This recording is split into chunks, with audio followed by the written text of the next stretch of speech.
Hello, I'm Dr. Catalina de Onís, a professor of Environmental and Latinx Communication Studies. Today, I'm joined by attorney Ruth Santiago and artist Hery Colon Zayas, or Hery con H, which is his stage name.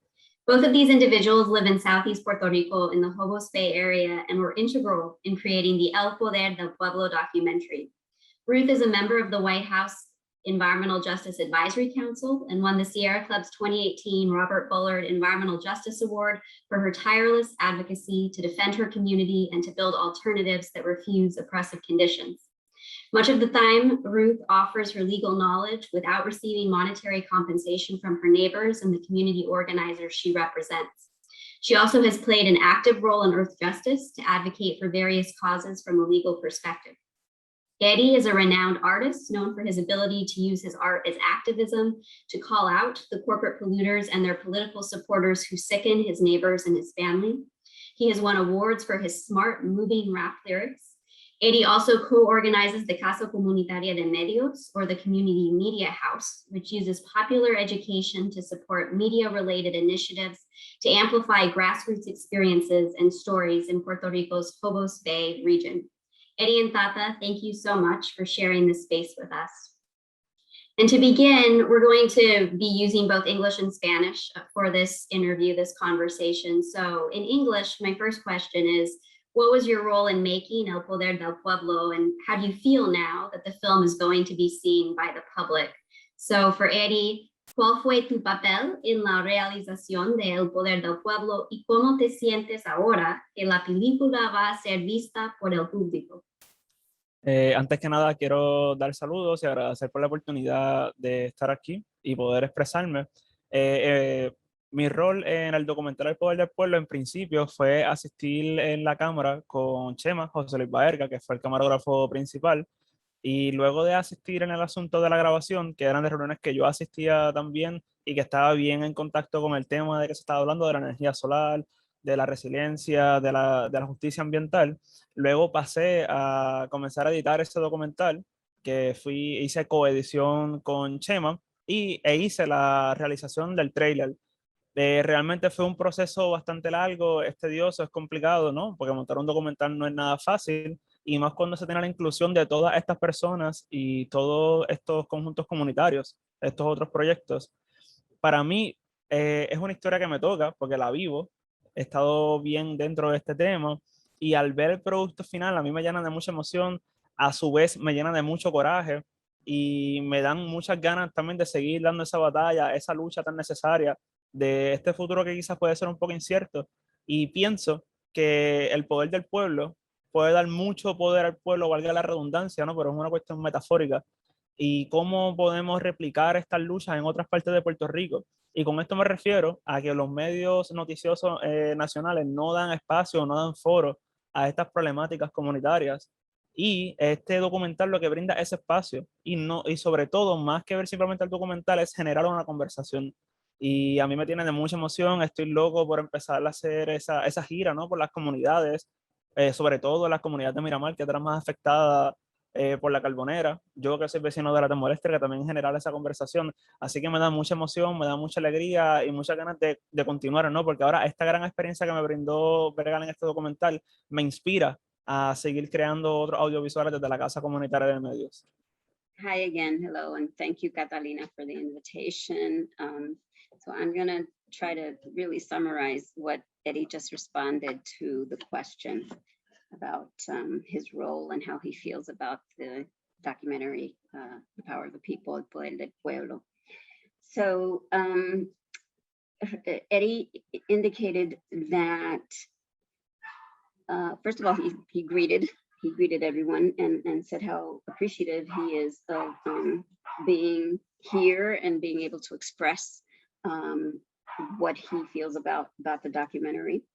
And he says that initially he started with assisting with the camera, with camera work with the main camera person, Jose Chema Baerga. And then he mentioned that he is very much involved with the theme of the documentary, El Poder del Pueblo, He worked on the co-editing of the trailer.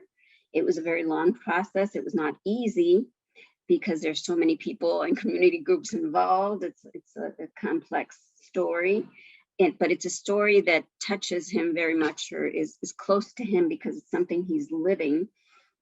And he's indignant, he's angry about this story, right? And he feels that the documentary can give power to the people, as its title indicates, can provide to empower or facilitate empowering people. And that's because we see that a lot of the media outlets here in Puerto Rico do not provide a forum for communities that are undergoing this situation. And so this is a great space to do that. And he can't wait till we start to screen the documentary in the communities that have been impacted, especially communities in Guayama who are close to the AES coal-fired power plant, but also communities here in Salinas, especially in his own, where that's so close to the Aguirre generation plant or complex. And so he's happy to be involved. Oh, and then my role. So my role was just to follow along with what the organizers of this project needed, providing a lot of the background information, lots of the studies, and helping to make some of the context in the communities, and doing some of the interviews, as you'll see in the documentary. I was interviewed as well, and helping with production and helping to get the story out. Yes. Yes, you both helped so much. And Eddie, with the trailer, you were a tremendous source of expertise and so much wonderful energy. So it's wonderful to collaborate with you. And yes, Ruth or Tata, as we know you contributed in so many ways and so patiently and thoughtfully, including with subtitles, so we could bring the film to English speakers and English readers. So it's been such a joy. And to move to our second question, this film describes the importance of different actors and everyone contributing what they can. Eddie, you're an artist, and Ruth or Tata, you're a lawyer. What do you think your experiences and talents offer to struggles for self-determined environmental, climate, and energy justice in Puerto Rico? And then in Spanish, this would be, la película describe la importancia de los diferentes actores y de que todos contribuyan con lo que puedan. Eddie, eres un artista, y Ruth, eres abogada. ¿Qué cree que ofrecen sus experiencias y talentos a las luchas por la justicia ambiental, climática y energética autodeterminada en Puerto Rico? Pienso que el arte y la ciencia siempre van a coexistir. Una no puede estar sin la otra. Sobre todo el trabajo que hace Tata, para mí es un arte también. Es complicado, requiere de mucho pensamiento, de logística y sobre todo un pensamiento bien crítico y profundo.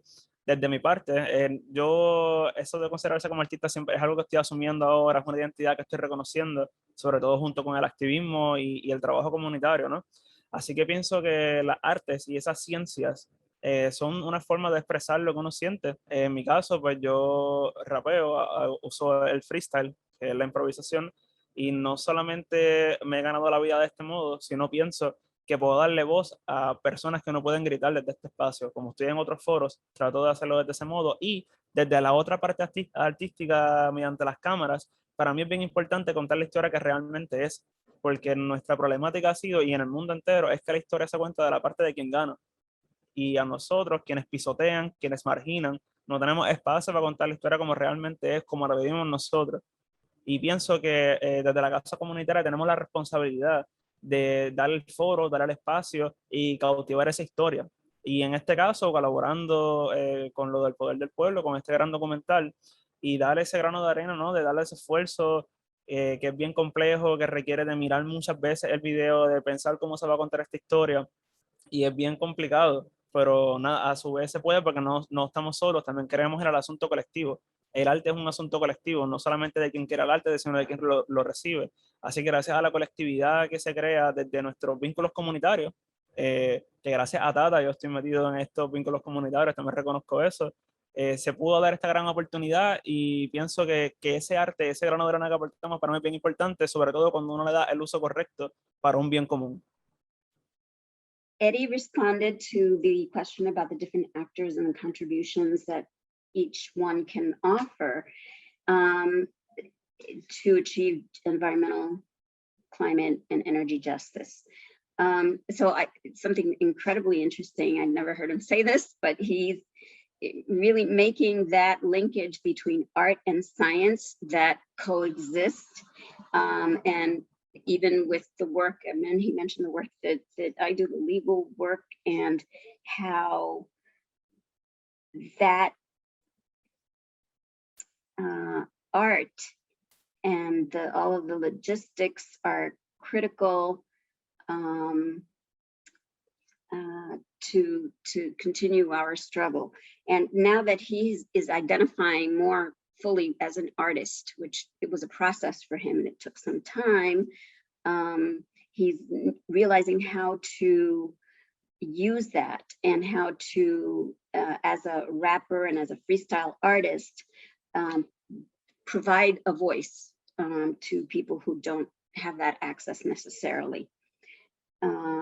And that he is telling the story that is often not told, because often in history, what's recorded is the story of the winner, victor, and not the reality of those of us who are living these situations, the communities. And so, especially with his project, Casa Comunitaria de Medios, he is able to collaborate, and although it takes a lot of effort and it is very complicated, we are not alone. We're working as a collective, and those linkages with the community allow us to continue this process. And so he mentioned also being grateful for being introduced to this work by me. And my contribution, I think, is having training as a lawyer and experience working on legal issues, environmental and community issues for many years, I think helps to provide access to information in these legal proceedings, for example. Oftentimes communities don't find out about what's happening around them. Certainly we don't find out about what's happening with the Aguirre Power Complex or the AES coal-fired power plant unless we dig deeply and go to the agencies and go to the different courts and proceedings to try to get the information about what these entities are doing and how they impact the communities' quality of life, the air, the water, the noise levels, just every aspect of life in communities, especially the communities that are closest to these contaminating sources. And so I help to provide that access to information, official kind of information that's often not available to communities, because the processes are so technical and so many barriers and so many requirements. It requires so much time and resources. And so that is always, I've seen as my role, providing information and sometimes opportunity for the people to come in and get their version in and tell about how they're being, for example, how we don't have water sometimes in the summer, how we have water rationing in the summer because the AES plan and the Aguirre complex are extracting water from the South Coast aquifer, which is our only source of potable water here in Salinas and in much of the Guayana region. So that's how I see what I can contribute as a lawyer, and especially just living the experience, being here in the communities that are impacted, having a historical knowledge. Sometimes I'm appalled by reports that I see that are drawn up by outside consultants that cost millions of dollars. We saw it especially in every case, but in the Aguirre offshore gas port case, they didn't know that we no longer cultivated sugarcane for decades ago. They didn't know which one of the offshore islands was which. There were so many things wrong about that. The whole project was wrong, but just getting sort of that communication that might lead to being able to defeat some of these things and achieve some measure of environmental justice, climate justice, and energy justice. Thank you. On that note of achieving more of these efforts toward equity, environmental, climate, and energy justice, in contrast to the life and death, struggles with, injustice, I'm wondering if you both could share an example or story that you think demonstrates the importance of young people in movements for change in your communities.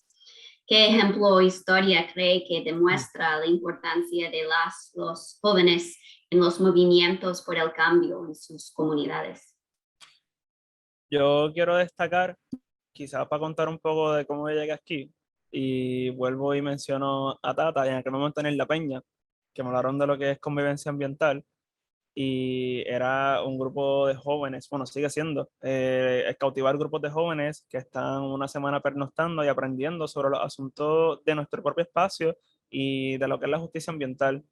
Quizás yo llegué teniendo 17 años y de ahí salió un corillo grande, éramos muchos, y de algún modo u otro ese colectivo brindó una semilla de conciencia en cada uno de nosotros. Algunos han hecho trabajos más concretos con el tiempo, otros han hecho menos trabajo, pero sigue siendo importante, sigue siendo dejando conciencia, sigue dejando secuelas. Pienso que ese grupo de convivencia ambiental es sumamente importante, cautiva a los jóvenes y sobre todo da tanta conciencia de cosas que quizás parecen tan básicas, pero que realmente no se saben o no se enseñan en la escuela, porque la justicia ambiental no se enseña en la escuela. Y creo que ese colectivo particularmente para mí es el mayor ejemplo de la importancia de que los jóvenes estén en esta lucha y de que den ese grano de arena. Por ejemplo, también, bueno, no sé si Tata hablará de eso, pero ella no lleva desde hace pocos años trabajando con Idebajo o Diálogo Ambiental. Bueno, antes no se llamaba Idebajo, pero sí, estuvieron desde muchos años haciendo esto. Nelson Santos Torres no empezó siendo un adulto también, era un joven cuando empezó en ese momento y es uno de mis mentores y una de las personas que más reconozco y me ha enseñado sobre este asunto de la lucha. Así que la juventud siempre va a tener algo bien importante en esta lucha, y no solamente los jóvenes, también hay que recalcar que las personas adultas, personas mayores, siguen siendo parte de esta lucha, para que mientras el corazón lata, seguimos trabajando y luchando por esto. Pero sí, hago hincapié nuevamente con convivencia ambiental, que para mí es el mayor ejemplo de la importancia de los jóvenes en las luchas. Yeah, youth participation in these struggles, and what stories we have about that. So Eddie's response is that the way he started becoming involved in community work was through a project called Convivencia Ambiental. I guess the translation might be environmental cohabitation, and it's an intense 1 week program for especially our own community youth here in southeastern Puerto Rico, although we always get people from, like this past year, we had somebody from Wisconsin, and it's a community-based effort. It's lots and lots of people contribute, and we were part of the co-founders, Yaminet Rodriguez, Jorge Ortiz Colon, Gloricela, and other people. We were all part of this, putting this together because we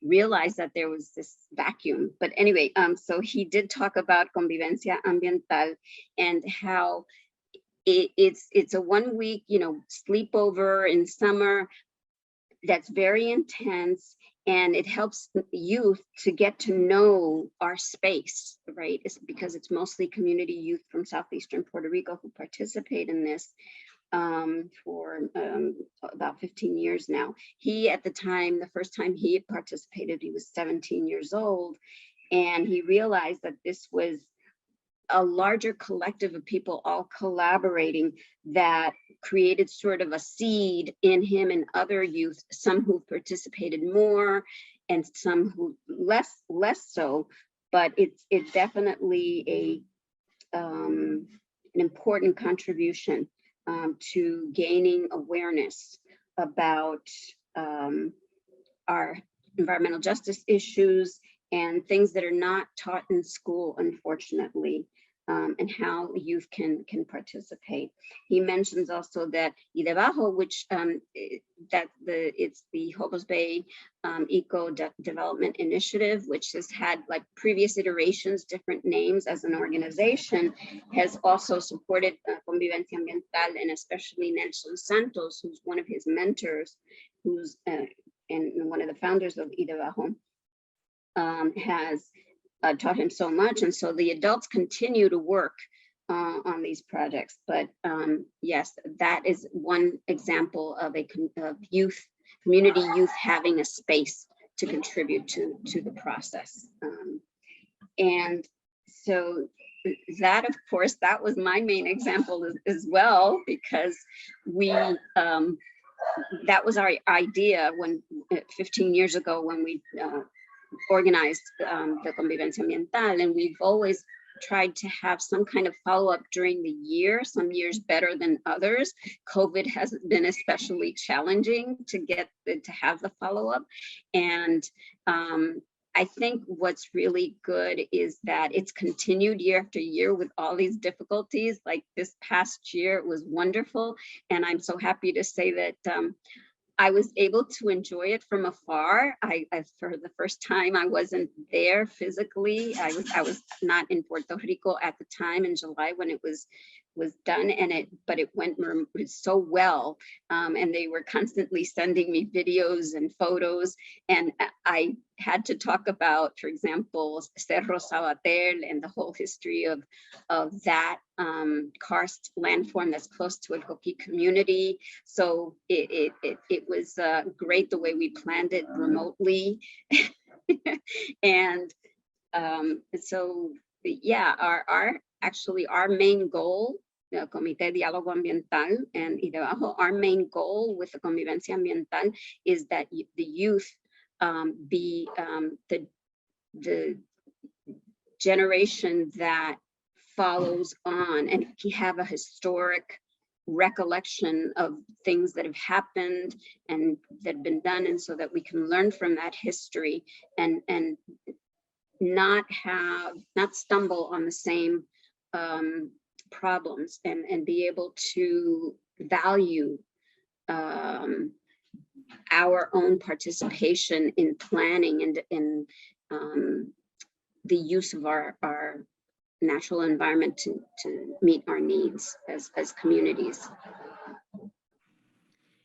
As your responses are illustrating, with Convivencia Ambiental, this cohabitation environmental justice camp that's annual, even despite the huge obstacles, including with COVID and other barriers, it's evident that a single film can't encapsulate every story and experience.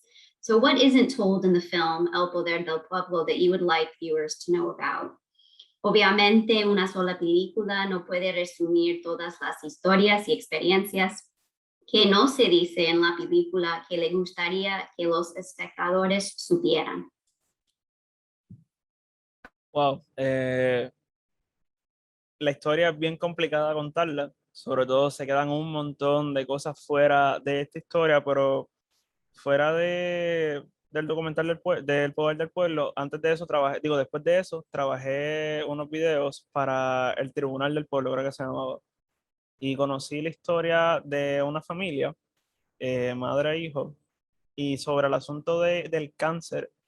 A mí eso me tocó un montón. Un joven quizás tenía 22, 23 años, un cáncer etapa 4, una familia pobre. Para que tengan la idea, si uno cobra menos de $18,000 al año, es pobre. Y para sobrepasar esa cantidad de dinero tienes que ganar más de $10 la hora. Y conseguir un trabajo así en el sur es casi imposible de conseguirlo. Y cuando conocí esa historia de esa persona con cáncer que tiene que vender Limber para poder costear los gastos del cáncer, a mí eso me destruyó un montón, me da mucho sentimiento ahora mismo contarlo. Y sobre todo cuando uno tiene que editar esto, lo tiene que ver tantas y tantas veces que me sé la historia de memoria. Y pienso que abundar sobre el dolor de la gente que pasa eso, también es importante, ni toca la fibra de las personas, porque también la lucha no solamente es sacar eso, sabemos que la gente sufre el cáncer, pero cuando uno conoce la historia directamente es otra cosa distinta. También pienso que en cómo esto repercute a nuestra bahía de Jobos es otra historia que se debe contar. Entiéndase que como nacimos o la gente que está en esta área son pobres, muchas de estas personas han vivido de la pesca y la planta de carbón y la termoeléctrica entre Monsanto, las petroquímicas han contaminado nuestra bahía y eso significa que hay menos pesca y si hay menos pesca es menos ingreso para esas familias que su único ingreso, valga la redundancia, es la pesca. Pienso que son historias también que deberían contarse entre muchas otras. Creo que hay que contar el contexto histórico del sur, de por qué fue así, por qué sigue estando así y cómo eso repercute en el futuro. Así que son demasiadas historias que hay que contar, pero creo que esta experiencia del poder del pueblo, de este documental, no solamente va a abrir esas conversaciones, creo que abrirá nuevos proyectos incluso para seguir no solo rescatando la historia, dando los medios y creando proyectos para resolver estas problemáticas. He mentions that the story obviously here is very complicated, and that in working on another video that he did for a project called the People's Tribunal, he learned the story of a family with a young a son who was about 22 years old and had terrible cancer, very aggressive cancer situation. As a poor family, and although they worked and they work, they were not able to cover all the costs related to the cancer treatment for their son, and so they, in addition to working, sold a dessert that's called limber. It's like an icy kind of thing with different flavors, and that's how they managed to cover some of the costs related to the cancer treatment. And so that's, for example, one of the stories that is not told, of the many stories that have not been told when you experience this directly. So we know that the high cancer rates here, but experiencing a case like that directly is something important to him. And how and another thing is how this whole situation affects people, communities in the Jobos Bay area here in Salinas and Guayama, many of which, of course, are very poor, and many of which subsisted or depended on subsistence fishing, for example, in the bay, and how the different contaminating industries, not just the thermoelectric plant or the Aguirre power complex, but also the petrochemical industry that was here for a long time, Monsanto, different kinds of operations like genetic modified organisms that are very big here, how we tell those stories, and how people are being impacted now and into the future because of these things. And so also he's interested in how we talk about projects that address some of the potential solutions that communities can implement. So those stories need to be told as well. It's a snapshot, right? So for example, there were a lot of interviews in the documentary about what we call Coqui Solar. And I call Coqui Solar more than a project, I call it a process, where for the first time, we in the communities here, because of the initiative of one member of a resident of El Coqui, when we were battling the Aguirre offshore gas port again, and that kind of energy infrastructure, where we, for the first time, because of these meetings where people were coming and participating, somebody says, but I have a totally different alternative, which of course we all knew about, but he just implemented it, and he said that people can do this. And this is sort of the first time where we start saying, you know, communities can become empowered in even these complex issues. We can certainly become more energy literate and learn and start organizing and try to get the resources, and pressure the government. But we know the government is not responding. It's not responsive. We have a very captured government where they are implementing this big fossil fuel industry that has all of these impacts, disproportionate impacts on the communities nearby and even further away. So that Coquito Solar is a process, right? Where we start looking at that and where we start talking to different people, experts, professors, faculty, both in the social sciences and engineering, and different experiences to other communities. As you saw, Juan Rosario coming in and helping. He's always been with us as well. And so I think the whole process maybe is much more detailed, and there's a lot in the process that has to do not just with the positive things, but also the negative things. What has held back the process in some instances, like party politics here, has been very detrimental to empowering communities, not just as to renewables and rooftop solar and becoming energy literate, but just generally how that party politics that are often sort of manipulated by these big industries that come in and want to keep their profitable businesses going. I mean, AES has been terrible about how they've done everything possible to divide, especially the communities in Guayama and the ones closest to the plant, by offering people sports teams, uniforms, and meals, and trying to buy people and get them to defend the company in spite of the fact that everyone knows how much harm it's doing. So certainly the details involved here. And as Eddie says, the solutions, right? We certainly need to talk a lot more about the community proposals and how we're working so hard. Idebajo has just done a wonderful series that Eddie actually was a part of too, and took wonderful videos of how people after Hurricane Maria, how in almost every Jobos Bay coastal community has had to struggle to recoup, and 4 years later we're still not there, and how so many people have left just because they don't have a place to live, or they just can't afford the electric bills anymore, or they don't have the medical care with all the hospitals closing, and how just the government is so not empowering, not allowing people, not even providing the essential services or allowing people to do that. So that whole story, that's an incredible story of how Idebajo has presented these issues and is working to get the government to respond.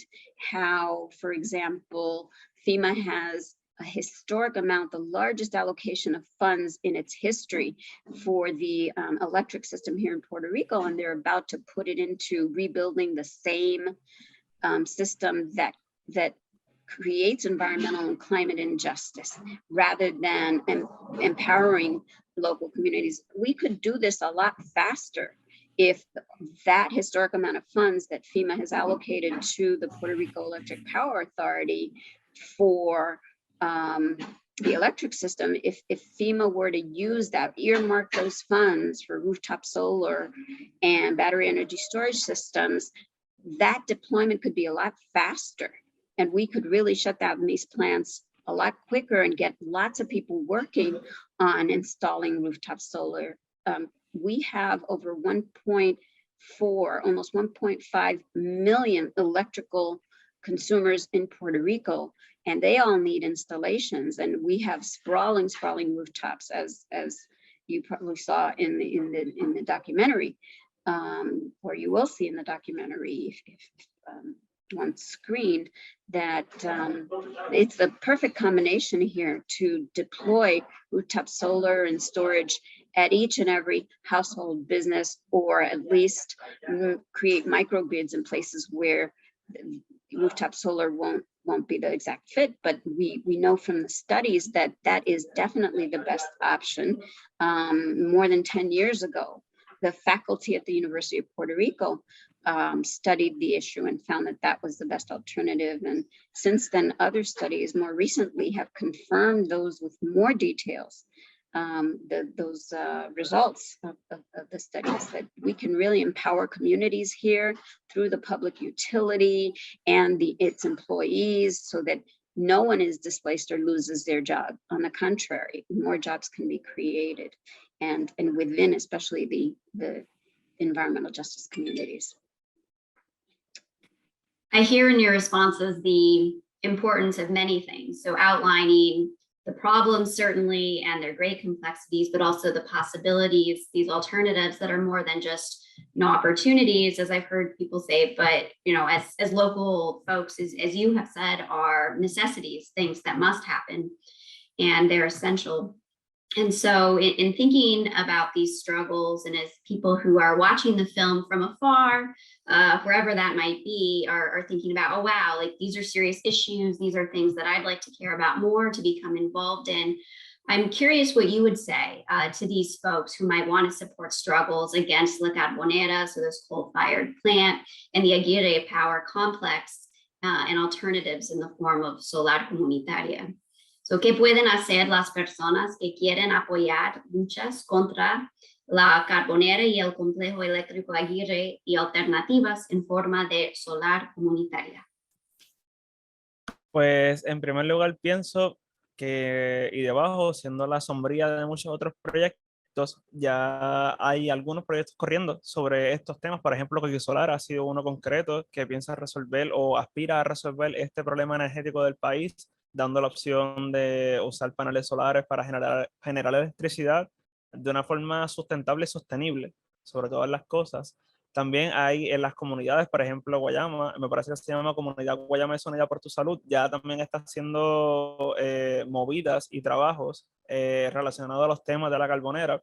Así que las personas que estén interesadas en colaborar con estos procesos siendo del área, es unirse a estas causas ya para no duplicar los esfuerzos y ser parte de estos procesos comunitarios, y también tener claro que los procesos comunitarios son lentos, se requieren de conversación, que son participativos, son inclusivos y por eso toman tiempo, pero al final del día son efectivos y son desde todas nuestras decisiones que se pueden hacer esos cambios y generar esas luchas. También hay otras formas, o sea, está la capital social, que sería llegar a ese espacio a colaborar, y también el asunto monetario, porque también, aunque uno no quiera, está bajo un sistema que es capitalista y complejo y se requiere dinero para poder también llevar estas causas y poder soportarlas y poder llevarlas a cabo. Así que pueden quizás en las redes sociales seguir ahí debajo, en Facebook así mismo, y debajo, Casa Comunitaria de Medios, y también ver lo que estamos haciendo, ver la que hay, ver cómo pueden apoyar, compartir sobre todo en los trabajos que estamos haciendo. Por ejemplo, el documental El Poder del Pueblo, compartir ese documental va a funcionar un montón para generar reflexiones y conversaciones, para generar proyectos, sobre todas las cosas que son lo más importante, ¿no? Que no solamente se quede en una reflexión, sino que vaya en una acción. Así que creo que eso. So in response to the question about what would you say to people who want to support this work, so Hery mentions that Idebajo, right, the Jobos Bay Eco Development Initiative, is an umbrella organization that includes some of the organizations that we've mentioned, like, and the projects like we've mentioned Coqui Solar, which is a concrete effort, right, to become energy literate and move towards that transformation that we need of the electric system, based primarily on rooftop solar and energy literacy, efficiency, those kinds of things. And so that's something that people can support. And also another example is Comunidad Guayamesa Unida por tu Salud, is another solar rooftop solar community project, community-based project that people can follow and support, and to join these efforts that are already underway, so that we don't duplicate too many efforts, and we make these projects stronger, and be aware that the community processes are slow, and there's a lot of deliberation involved. It's very participatory and sometimes takes longer, but it creates social capital, and that's what lasts. That's what stays with us to be able to continue these struggles. And he also mentioned that we obviously the monetary support is necessary because we do live in a capitalist system and we do have to somehow make cover the expenses and make ends meet. And so he urges people to on social media to follow Y Debajo, Casa Comunitaria de Medios, and continue to share the documentary El Poder del Pueblo, and just hold discussions on these types of issues to see whether they can apply to other places and help in any way in other organizing efforts, and to take it to beyond mere discussion, but to actually implement some of these actions. And so in terms of what I would say, I have a very specific ask at this moment. I agree with everything that Hery says, but I would add that especially for people who are in the States, it's very important if you want to support community movements in Puerto Rico, and if you're concerned about the vulnerabilities of the island and the viability of the island going forward. One of the biggest things that we can do, if Puerto Rico is able to develop a sustainable energy system and one that is not as vulnerable to hurricanes, we will be a more viable place in the future. And so one way to do that, I think the way that we're seeing, groups like Comité Diálogo Ambiental and others that are part of another umbrella organization, a coalition called Queremos Sol, We Want Sun. It's a civil society proposal that Comité Diálogo Ambiental is part of, and so are other groups, like including labor unions, academic sectors, other environmental groups, community groups, professional people. We have all worked on this civil society proposal, which basically would call for like wide-scale implementation of energy efficiency measures and rooftop solar and battery energy storage systems, and using the federal disaster recovery funds that have yet to be delivered to Puerto Rico, but presumably will be released at some point, have especially FEMA and the Biden administration earmark those funds for the kinds of alternatives to the centralized fossil fuel dominant electric system that we have now. I don't know if people know that here on this sunny island of Puerto Rico, we import so much fuel that it generates 97% of our power supply. 97. We have barely, it's actually 97.5%. We have barely 2.5% in renewables. So that makes no sense. It makes us very dependent. And as Dr. de Onís indicates, we need to combat energy. We need to implement, I should say, and put it in a positive way, decarbonization, decentralization, democratization, and decolonization of our electric system. It's colonized because it's dominated by foreign companies, sometimes US-based companies, that bring in those fossil fuels from other places, sometimes as far as Russia, often from Canada, from the States, from anywhere but Puerto Rico. So we, and mostly US companies doing this and keeping us addicted to these fossil fuels rather than allow us to develop our energy independence. And the Biden administration has the purse strings, has the way to allow us to become energy independent here in Puerto Rico. Energy independence in Puerto Rico does not mean the same thing as it does in the States. Here it means renewables, and especially rooftop solar. And as Professor Hery O'Neill says, we need to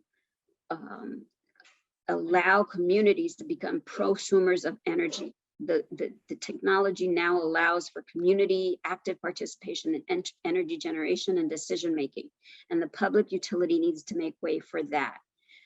We cannot continue to overburden environmental justice communities like the Guayama Salinas area and other parts of southern Puerto Rico, as Dr. Hilda Llorens notes.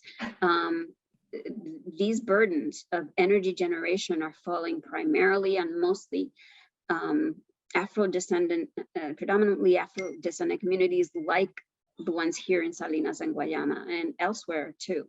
So we would say for people in the States, to sum it up and make it simple, we need you to pressure. We don't have a political voice in the States.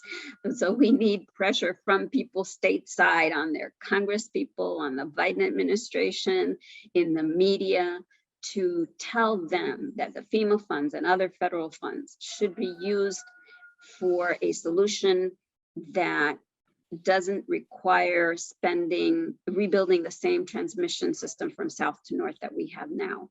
We can have localized energy. We don't need trickle down energy. These centralized plants where energy is generated and put into transmission lines that will be knocked down in the next hurricane, and then taken to substations and put through distribution lines, and then finally get to the source or the place where the energy will be used. We don't need that indirect energy delivery system that's more expensive than the energy itself. We can have, thankfully, a 21st century system where people can even participate in the electric system and have that real resilience. But we need systemic change for that. There are so many important points there in both of what you shared, including about the work of Dr. Hilda Llorens and environmental racism and these disproportionate impacts on Afro-descendant communities and mixed race communities. And it's so much to continue to talk about, to struggle over. And as we try to wrap up this interview, I was hoping that you could both share just some final thoughts or anything else that you might like to add. ¿Hay algo más que le gustaría agregar?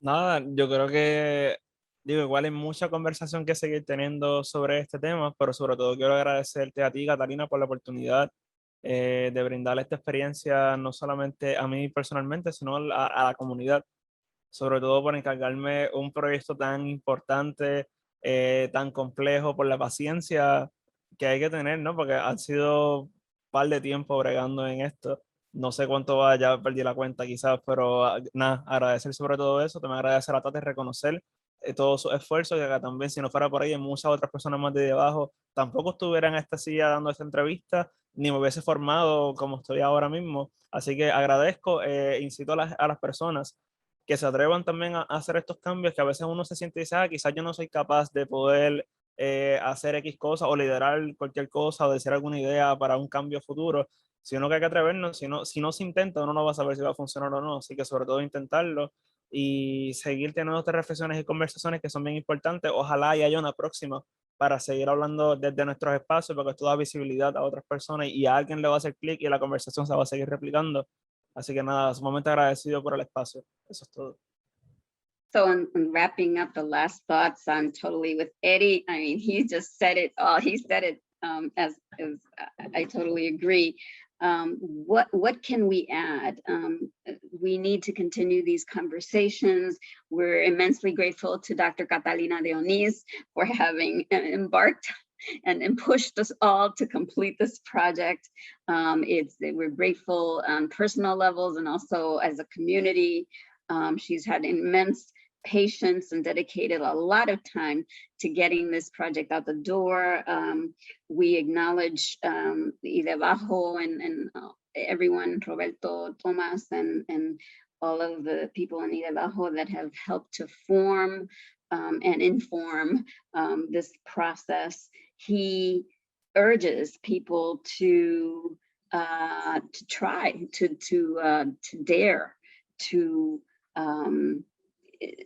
undertake these kinds of efforts and projects. And even if you feel like your group might not be ready, make that effort and keep reflecting upon it and talking about it, and try to replicate community-based empowerment efforts that are reflected in El Poder del Pueblo.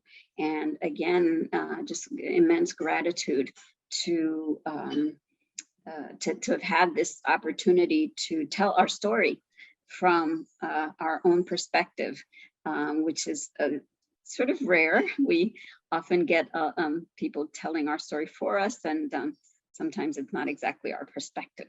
So yeah, I totally agree. There's very little I can add to that. So in closing, I agree with what Eddie just said. Well, thank you so very much to the wonderful, the amazing, the incomparable Hery Colon Zayas and Ruth Santiago for sharing your perspectives on the El Poder del Pueblo film, as well as for expressing your experiences more broadly as Jobos Bay community members.